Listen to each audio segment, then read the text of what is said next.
Is the thing that's holding you back from making money in your marketing your mindset? Money mindset is such a problem for so many business owners and particularly women in business, which is why I'm really excited about having Natalie Coombe, the pricing specialist for women in business, here on our podcast today.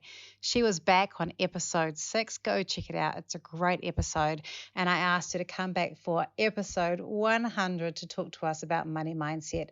If you fall into the trap of working more but never seeing growth, or paying everyone else but never yourself, or just forgetting that it's okay to make money from a business that you own and run, this is the episode for you. We're going to talk about how to modify and change your mindset, why it's so hard to shift our thinking, and why we need to shake off those barriers that our generational beliefs can be held around making money and feeling good about it, especially as a woman.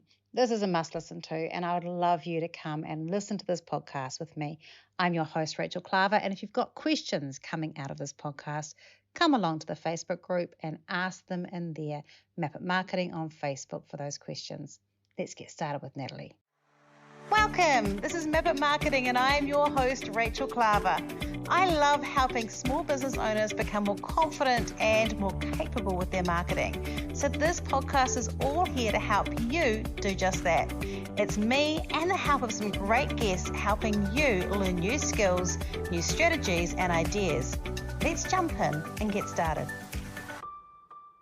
Hello and welcome to episode 100 of Map It Marketing. Honestly, as an ADHD business owner, how did I even get to 100? I do not know. That obviously shows this is a passion for mine. And I'm super excited because this is the first time I think I'm having my first repeat guest.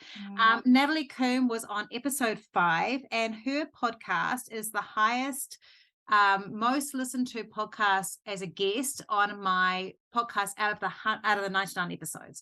So I begged her to come back. I basically pulled her kicking and screaming to see you. No, she's great. But she's going to come and talk to us, and we're going to do something a little bit different. Natalie is the most incredible pricing expert, and she does do some work with e-commerce, but it's mainly service-based businesses. And she's like the total star in helping people see how they can have a profitable business that doesn't wear them down and make them feel like they have no life. And so we're going to talk about money mindset because it's a problem I get with my clients all the time.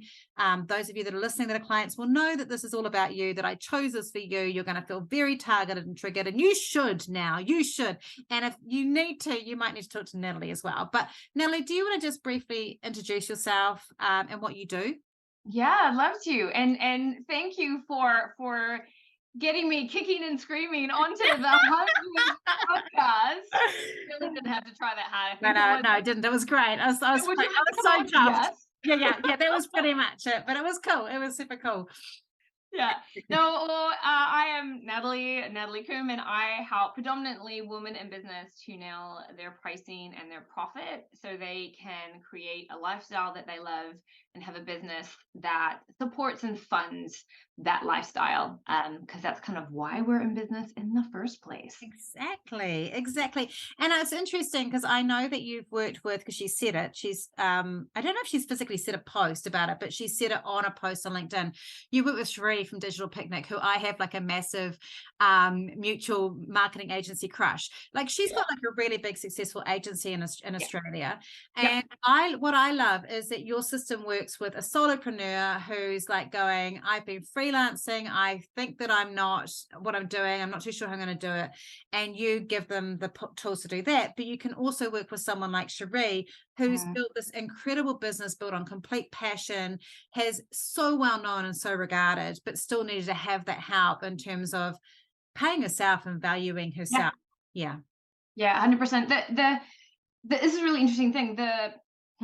The method and the process for having a profitable service-based business is the same, whether it's a single solopreneur, sole trader versus a company of 20, 30, 50 plus people, turning over multi-millions. Like the principles of being profitable are the same. And I love that because it means if it's a formula that works across everything, that's a formula that works, right? 100%. I mean, I work with people across the entire service-based spectrum, and it's the same thing, and It's you the know same you get thing. the same results from applying the same principles, and that's really empowering and really yeah, it's amazing to I feel so privileged to work with people in so many industries, and I talk to them about, you know, what they're doing, and go, yeah, this, you need this. This will solve your challenge. And in fact, I had one woman, I'll tell a story. I had this one woman who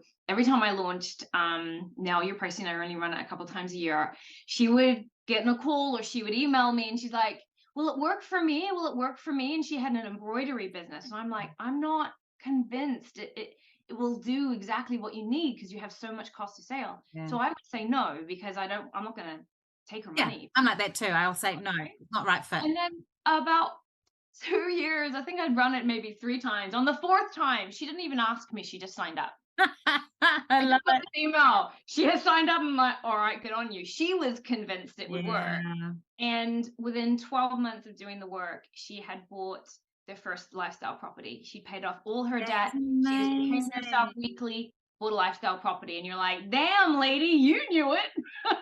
So there's a couple of things here. So the first one I want to say is that one of the things I really like about your work, because there are lots of people who, when they work with someone who's a coach, who works with a lot of service-based people, one of the easiest things that we can do, because I see the same with marketing strategists and with business coaches, is it's very easy to say to this person who's working in a service-based thing, doing something like that, oh, the quickest way for you to get more profit and to have a profitable business is to become a coach. Right. And you don't do that. Because I know No. you don't do that, because one of my clients has worked with you, and I'm not going to say who it is, but she is not a coach. She just wants to be doing the doing, and yet you still could work with her to work out her profitable hourly rate, how she's doing that. And now we're working on positioning and how to make that's the stuff we're working on. But the thing is, she knows that that is the rate she needs to be charging. And you know why she's got a problem is that when I asked her, because I said, what hourly rate are you using? And she said, well, Natalie Coombe told me this amount. And I said, cool. But I just looked at all your offerings, and it looks like what you're offering is like about 35% of that. And she said, oh yeah, because of that. And so I was like, well, we're going to have to find a way to do that. So that's what we're doing. But she's kind of slid in, like she's gone, oh, you know, but she knows that that's the amount. That's right. But she's not changing her model. And that's what I love about you. Yes. Yeah. And I think that's a really empowering and encouraging thing is almost you can be profitable with almost any service-based business. And it doesn't have to be, oh, you now suddenly have to start selling courses. It's like, no, do the thing you do really well already, but make it profitable. Yeah. Then when it's profitable and you're getting those funds coming in and you've got this buffer in your bank account that keeps going up every month, and you're like, oh my God, there's money now. Then if you want to go explore another type of offering, or don't get me started on passive income, because there's nothing passive about passive income. It's a lot of work, that passive income. Much work in passive income. Anyway, if you get the stuff you do already that you're already well known for, that you could do in your sleep, and you rejig it so it's profitable for you to deliver and you're not having to work so many hours, and you do more of that, then you have options and you have funds to support those options. But I know a lot of people I talk to, they're like, I'm not making enough money. I need to do something different. You're like, no, you don't need to do something different. You need to do what you do profitably. Yeah. And I think the other thing in this, and this does relate to the mindset thing, is that, you know, like, I don't want to pick on Sheree, but she was like, you know, I had a big team at one point, and I remember talking to someone else. It was a male business owner, and we were talking late on the Friday night, and he was saying, you know, all my team have gone home, and I was like, yeah, mine too. And then he was like, so we're both still at work, and I was like, yes, we are. And then he goes, and are you getting paid as much as anyone on your team? I said, no. And he said, neither am I. And I was like, there's this weird mindset shift in business owners where we somehow think that we don't deserve to get paid, but we came in to get paid. Like, we all start the business to earn money for ourselves, and then something happens and and it stops. Yeah. And I don't think, and you're 100% right, and not alone. Like, it is one of the most common scenarios as you grow your team and you take on staff, that you end up becoming not necessarily the lowest, but one of the lower paid members of your team. And I think one of the shifts that happens that to make that happen is we take on the responsibility of paying other people. And Yeah. so when we take on staff, we then go, we must make sure we pay them first, and we are secondary to that. Yeah. And that's the burden that small business owners who have teams carry. And I grew up in a small family business. That's I've been doing business since I was like 8. Yeah. And so our Sunday night family dinners were about staff retention and client issues and profit margin. And so I remember at that time seeing the weight of responsibility of creating and managing and continuing a business that paid other people. Yeah. And the weight of that responsibility. And I went, I ain't never running my own business. Yeah, my kids have definitely done that. And I mean, they've seen the other side now Yep. of us having, and what we do with our girls, we employ all of our girls in some shape or form. And the two that have worked with us, in an almost full-time capacity, they're contractors. And we haven't done that because we don't trust them. We can them. We've got they regular they get treated like employees, but they just we didn't. But the reason we do it is to teach them that whole thing around making sure you've got money for yourself. Have you got money put aside for this? Have you got this? And teaching them that process of what it's like to be an independent business owner. Because I think that's a gift we can give them of like looking at it and actually seeing for them, do they want to do it? How can they do that? Can they go in? Are they a salesperson? Are they going to have to find a contract within a company if they were a contractor? I really like that I've taught them that stuff. That's amazing. It's been cool. I love it.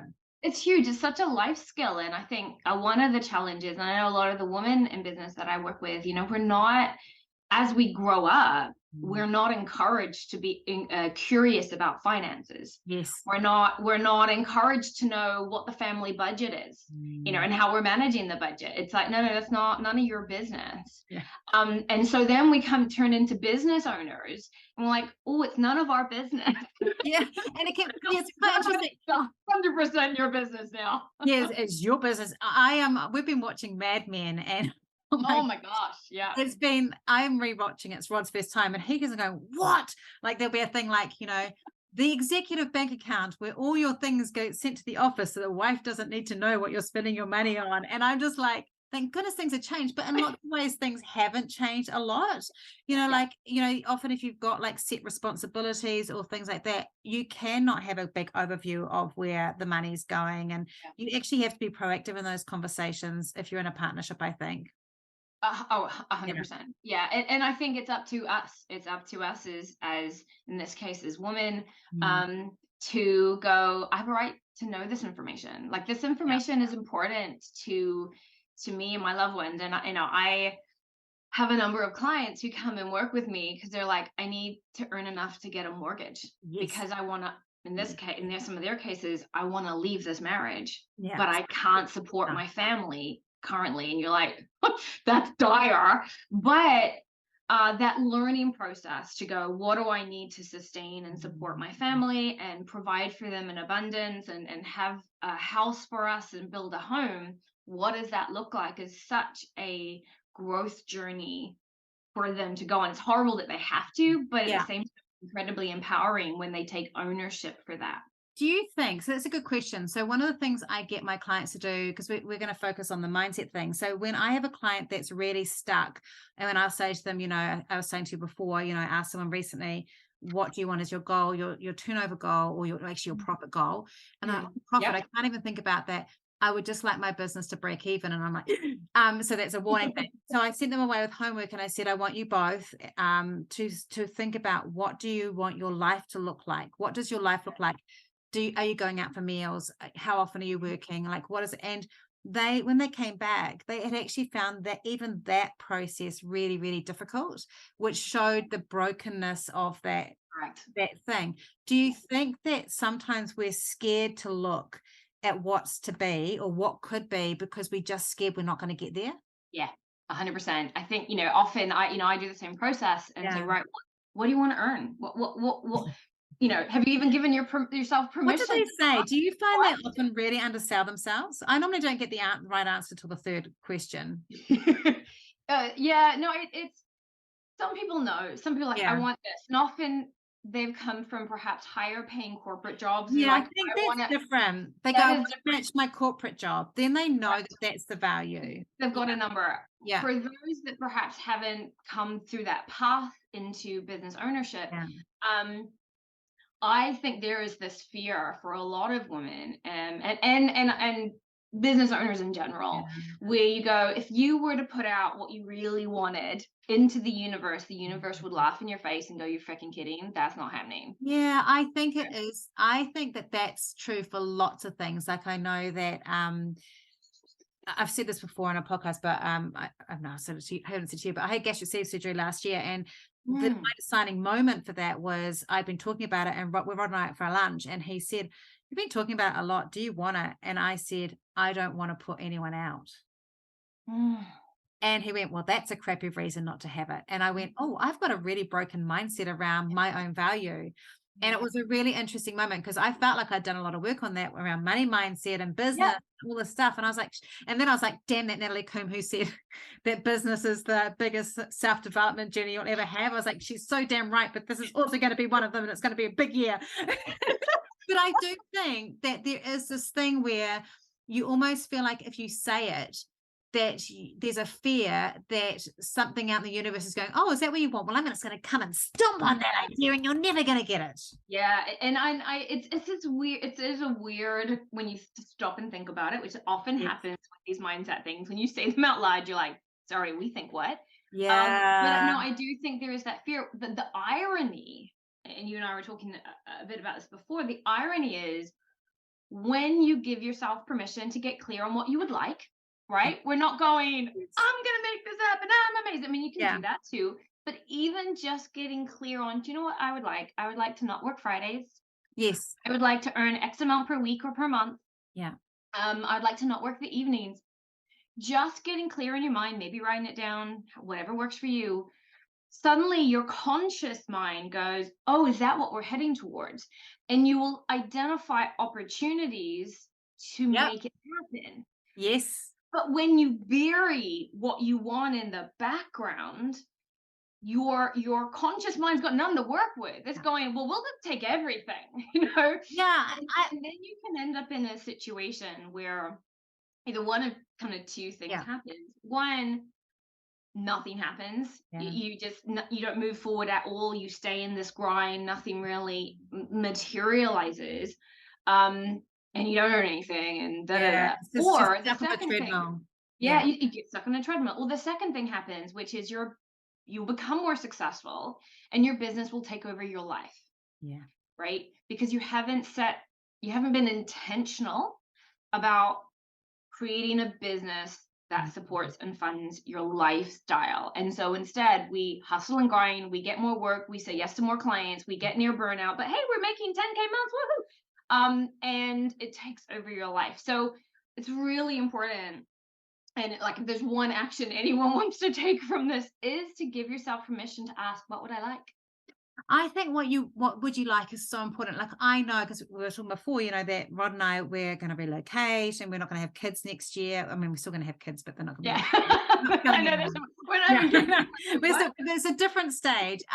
But we talk a lot about what does our life look like. And it's like, how much work do we want to be doing? What other things do we want to be doing? How do we want to do things? Are we going to work 4 days a week? We're even going, well, actually, it probably won't be 4 days. It'll probably be,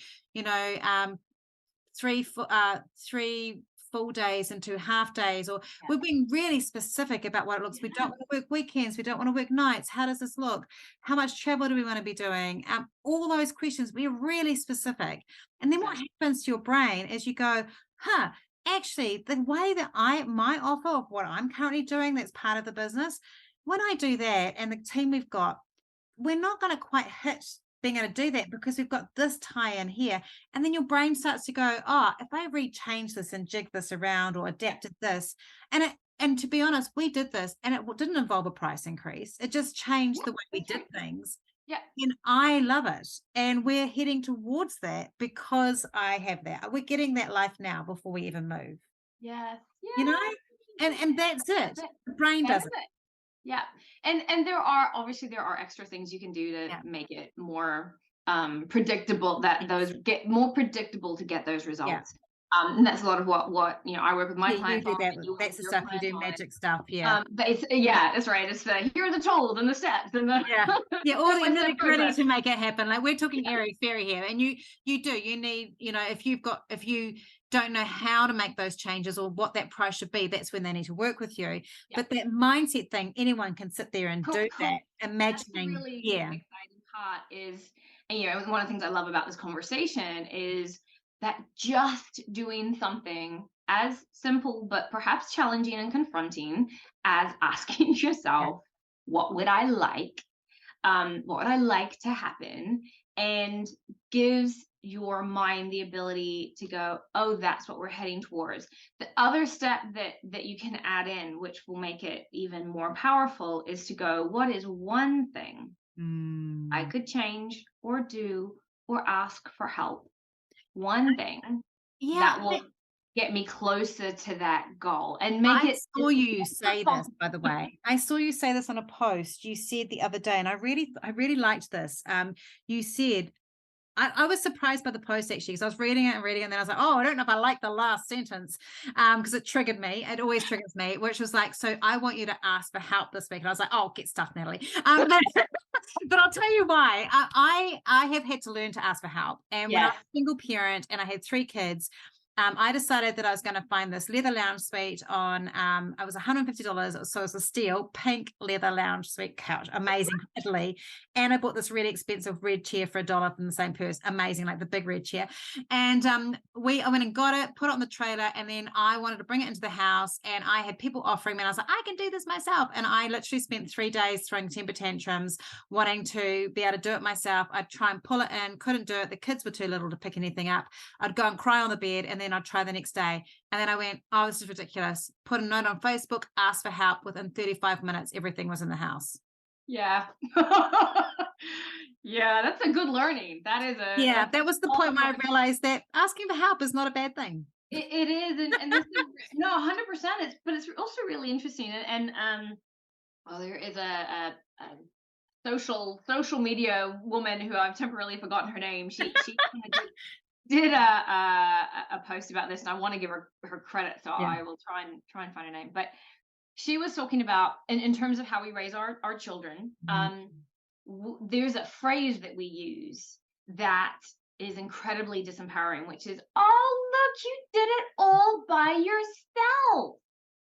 Oh, well done. You didn't need anybody's help. That's interesting, eh? It was, and as a single mom of a 6-year-old girl, 6-year-old girl, I'm like, sugar, I need to be really careful with my language, because we are more powerful when we work together. Like, you and I know this. We know this from experience. It's very true. We achieve so much more when we work together than when we work alone. And yet we are raised to value being successful on your own. So true. And raised to say, if you need to ask for help, you have failed.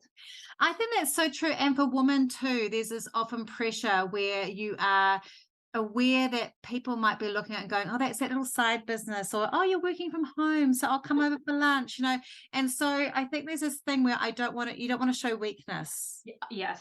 You don't want to show that maybe you made the wrong decision. Yeah. Not as good as you thought you were. The little business you were doing, All of that little self-sabotage language that, to be honest, isn't our fault that we have those messages in our head, because we have been given those messages from society, from family, from people around us. And so it's rewiring that narrative to go, I can achieve more with support. You can. I think that's something I have really learned. It took me a while to find my tribe, because I am a little bit weird and I've got ADHD, and I didn't realize that was what was pissing everyone off, and now I know, so I can make allowances for it. But I took a long time, and I have really loved building relationships with other people in my industry, but also with other people, and having people that you can actually ask for help. And it is an amazing thing, because actually you don't have to know everything in your business, and finding help is such a good thing. It's critical. Yeah. That's the irony of the situation. When we sit and we must somehow be experts at absolutely everything, and we can't ask for help. We can't admit that perhaps we didn't know, even though everyone knows you don't know everything, and that's really normal, and it's healthy for you to not know everything. We don't achieve our goals, you know, and you can't. It's hard work. It's longer times as well. It takes longer to ask for help. And this is, you know, just in terms of mindset, it's really interesting for me. So again, single mom, that seemed like a good idea. Like, I was a single mom by choice. Like, I chose to be but at least you did one. At least you did only one. I mean, like, I had three. And when I moved to Auckland, I was sitting in a cafe in Greylin, and the girls know the story. They think it's hilarious. And someone came up and said, "Oh, they look so different. Are they all from different fathers?" And I'm like, "Excuse me, you don't even know who I am." And no, they're not. But I know. And none of the business. The girls think it's hilarious because wow, But it's hard work as a single mom, and running a business. I ran a business as a single mom. It's tricky. It is. It's a real fine line. And I became a scrapper. What's that? I became a scrapper. That's where a scrapper. Yeah. So I was like, I'm not letting this fail. I've got to pay for stuff. Yes. Yeah. One of the things that's been a big learning for me, because I left New Zealand in my late 20s. I went to the UK and I lived there for over 10 years. So I basically, all my 30s, when all my friends back here were, you know, already married, starting their families and doing all that thing, I was off, you know, growing this amazing career, traveling the world, creating this amazing, predominantly single life. And then decided to become a single mom by choice, and then move back to New Zealand to raise my family. And so I really started very much from scratch when I came back, with the exception of my family who were here. My networks were different networks. My friends had moved on, and what was really interesting for me was, again, struggling to ask for help. Felt weird. It felt like a failure, and I didn't know who to ask. And in my life, I've gone, there are things I want. As a grown woman, there are things I want in my life. And as a single mother, I need freaking help, because you can't you do. Yeah. So I'm going to pay for it. That's what I did a lot of. Yeah. Right. And so, you know, I'm like, I don't do all of this by myself. I have a housekeeper. I have a nanny now. They're amazing, honestly. She cooks dinner. She looks after my girl, and I get more time with my daughter, and it's less stressful, and the house is tidy. You know, someone mows my lawn. So for me, it's like, what do I want in my life? How do I make that happen? And not to be afraid to do this. Well, I'm just going to hire that in, you know, and I understand that is not financially feasible for many people. Okay, so I want to acknowledge that, but I'm going to say, yes, it's not financially feasible, but it's choices. Like for me, that stuff is the stuff I don't get a lot of enjoyment out of. And so when I first started outsourcing for my business, my first outsourcing was house stuff. Yes, because right. I don't mind sitting there if I have to and doing a little VA job or something like that for a few hours a week. If I've got my house clean, which is the same period of time, because that few hours that the house cleaner takes to do it takes me 8 hours, because I hate it so much. I hate doing it. So I think it's just, some people enjoy cleaning. Like, I like cooking, so I would never outsource cooking. But I know people who hate it. Right? That would be me. Yeah, I hate laundry. We take our laundry to the laundromat. It costs us $20 a week. It comes back folded, dried, and sorted into our clothes, and we just pull it out, put it away. Done. And best $20 I ever spent. Like, and I think, coming back to, I love that. I love all of that, and I 100% support and validate it. I think coming back to mindset, and you know, I obviously work with a lot of women in business and a lot of support groups, and you see women struggling to juggle all the balls. And when we stop and think about it, right, particularly for those of us who have children, you're trying to either have a job or run a business. You're trying to look after a household. It's all work. Yeah, it's all work. And then you're trying to raise kids. Those are 3 close to full-time jobs you are trying to do Yes. at Yes. once with Yes. very little support. Yes. It doesn't Yes. work. It doesn't work.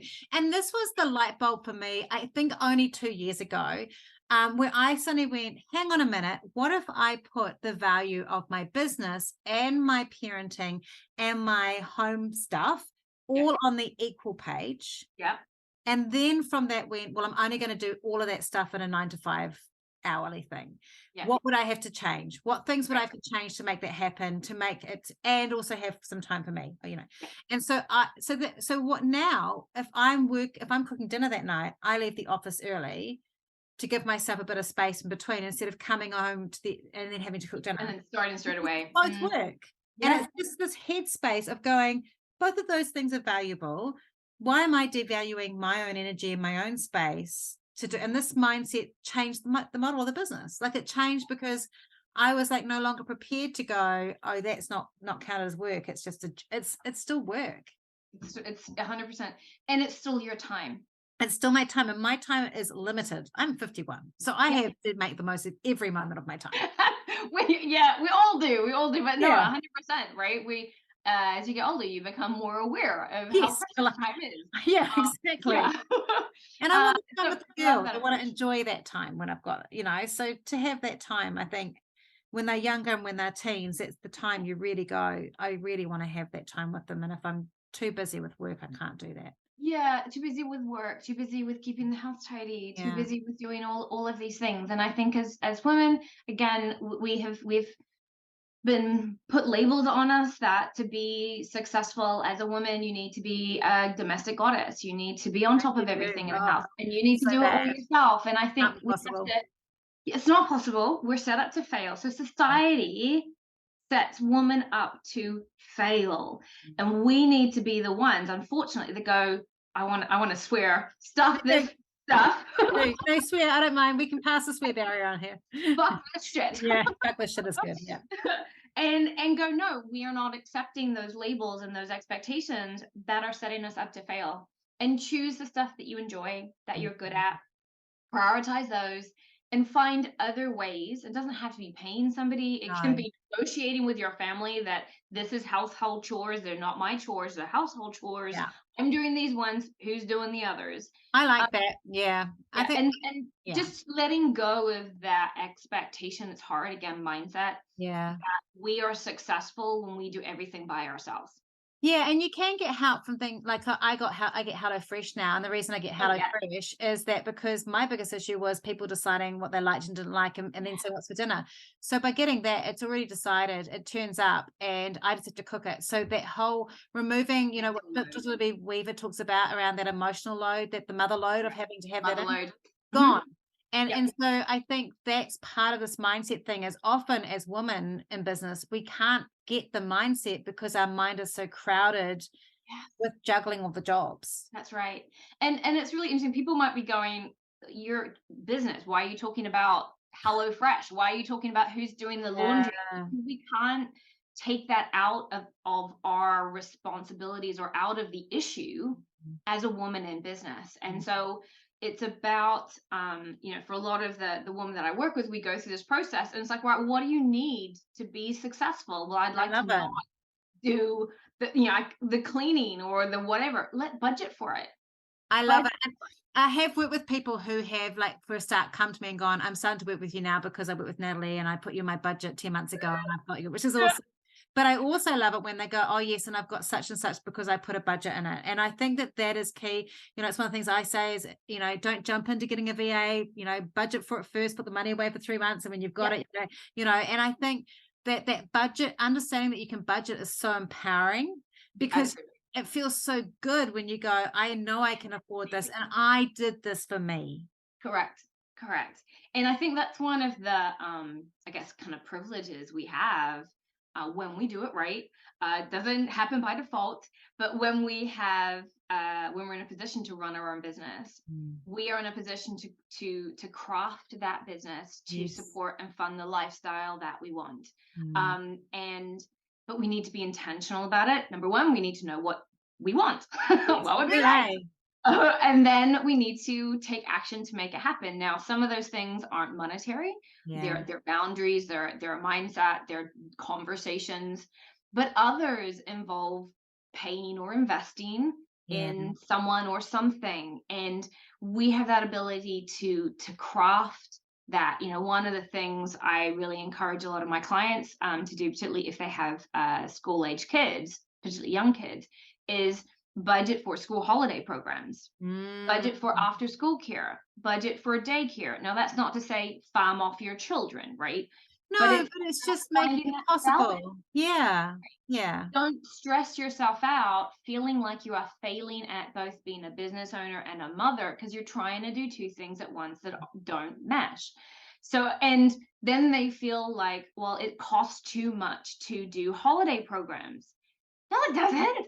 You will make way more money than the cost of a holiday program if you spend that time running and growing your business as opposed to stressing out. Yeah. So it's about kind of recognizing that, making these investments and planning for the budget for them so the business has the money to fund them.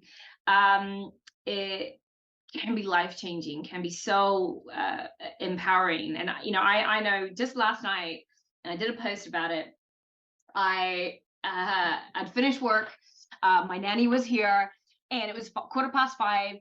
We had sunshine for like the first time in what felt like a year. Oh, good.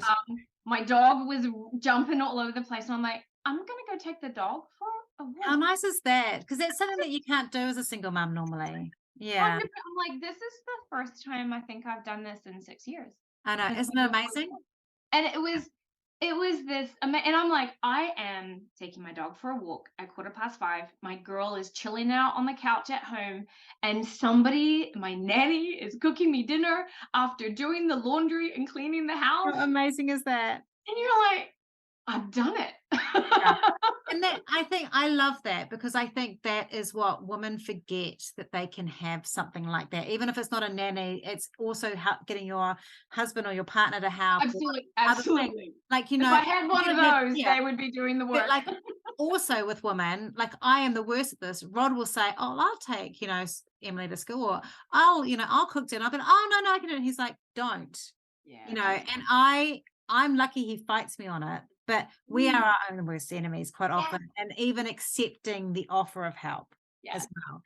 I do have one last question. I know we could talk for hours, but we talked about how you said with the mindset thing around, with pricing and stuff, and you work a lot with people who've come out of corporate or have an idea of what their value is. But what about those people who've always worked like in a minimum wage job, or may have been out of the workforce for a long time and have lost a lot of confidence? Yeah. What do you do? What would you suggest to those people who can't even imagine a life beyond a $20 an hour job? How would they shift their mindset? Like, is there things that you would suggest that they could do? Yeah, there's a couple. I mean, I'm always really practical. And so part for me is do a family budget. That's a good idea. And is it mindset? It changes your mindset. Yeah. But when you see the money, it changes your mindset. When you see the money, right? And include, and for a lot of my clients, when one of the first things we do is we do vision work. And it's how do you want to be living? How do you want to be working? And literally we do a whole page on salary. Like, what do you want to be earning? Yeah. And there are 3 boxes, right? What is the minimum you need to be bringing in every week or every month to pay your bills? Yeah. Right? And be okay. It's the keeping the lights on. What's the keeping the lights on? The mortgage payments and the food and right, the mortgage, the school fees, the groceries, the gas, all of that kind of stuff. Yeah. And there are links to budgets that they can use to fill it out. Good. Yeah, to make it easy, right? And then the next question is, now what would you like to earn? Yeah. But you're basing what you'd like to earn off the back of the minimum.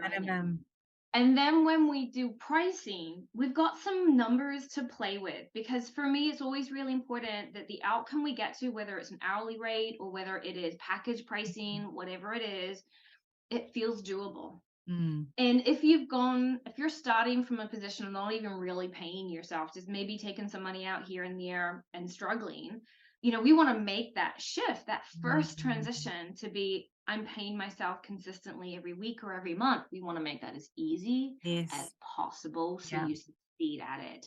And sometimes that means just paying the minimum. Yeah. Because once you have that in place, it's so much easier to then take the step to going, but now I want to pay myself this. Yeah. And so I think I would say for a lot of people who are like, I can't even picture it. It's like, well, let's just start with what's the minimum, and now maybe add in some extra stuff. Maybe you want HelloFresh. Okay, so what would that look like to be able to afford it?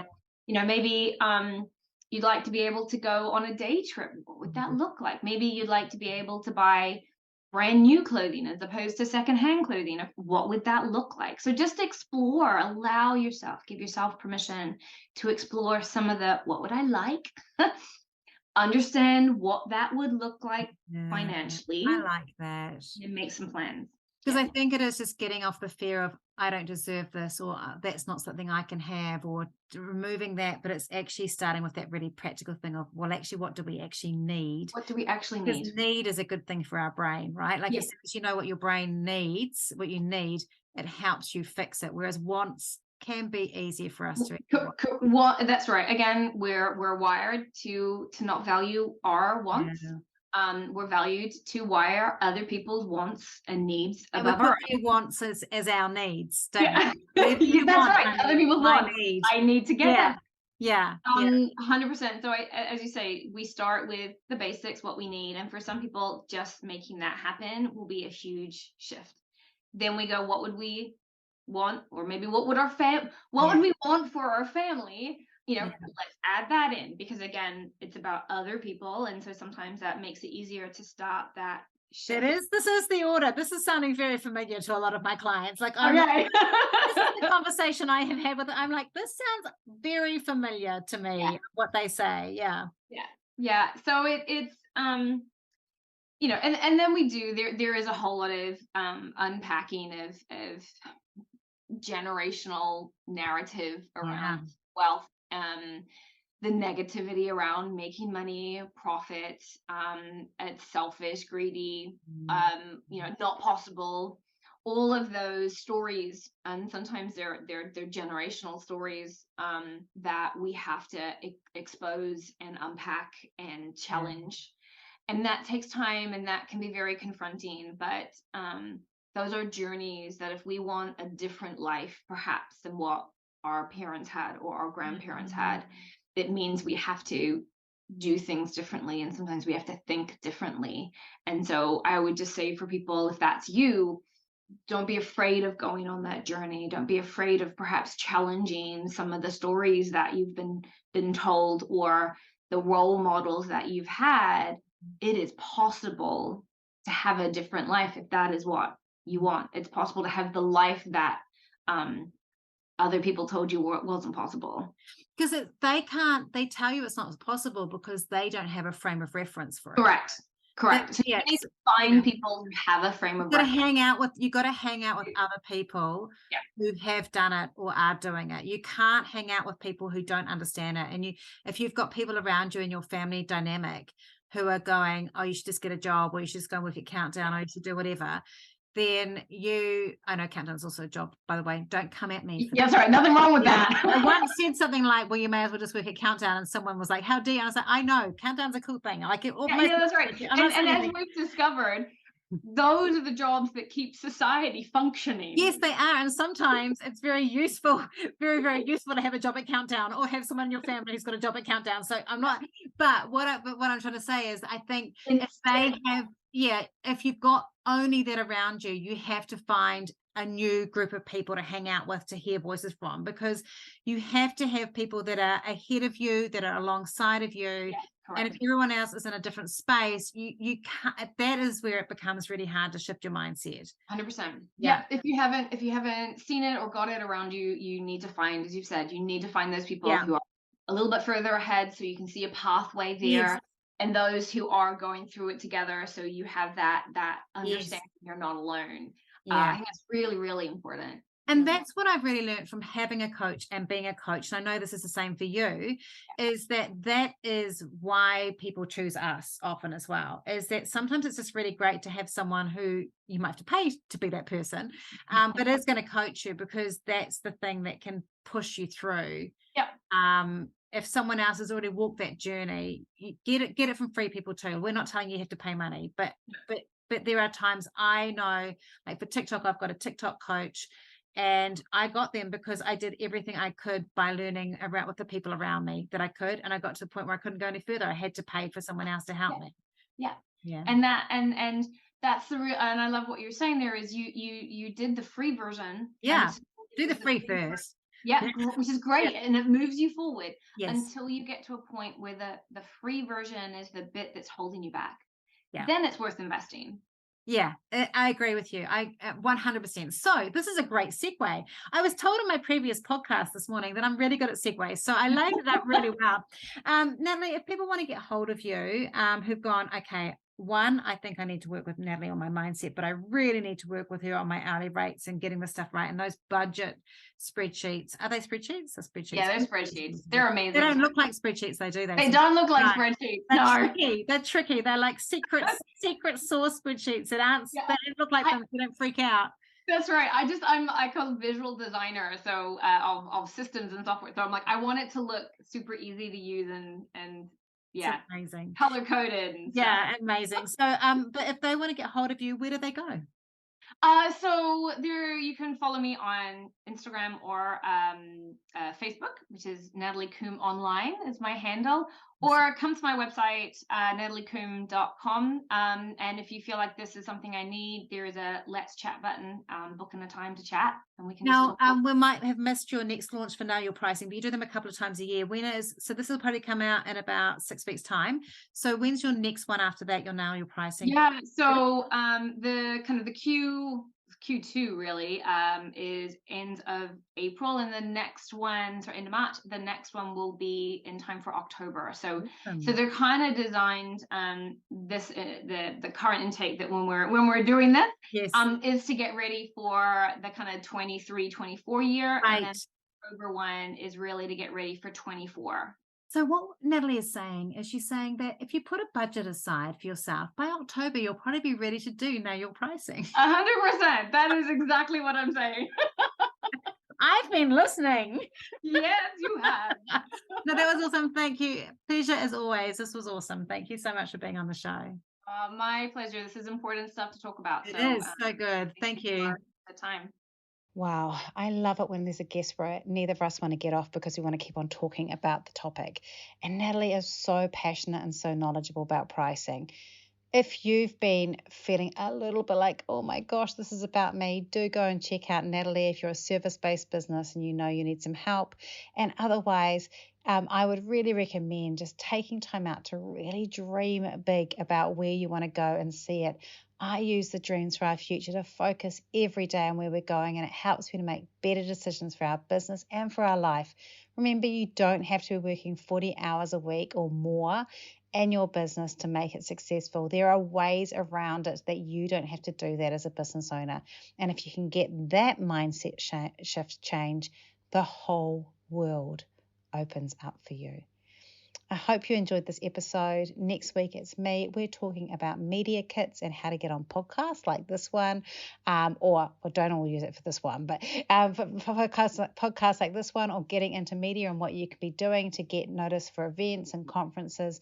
And we're covering what goes into a media kit and how it's helped me create one of these. So I hope you enjoyed that. And remember to go and listen to episode 6, where Natalie Coombe also talked about money there too, because that was an amazing episode. I also use Natalie's information in my book, Be a Spider, Build a Web, as part of the pricing part of my book, and quote her in there. It's really important for me to quote people when I use them instead of just stealing their information.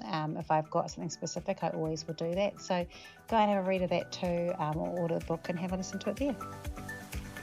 If you love what you heard today, be sure to hit subscribe. And if you loved this episode in particular, I'd love it if you shared it on social media. Remember to tag me in so I can say thank you. Have a great week, and we'll talk soon.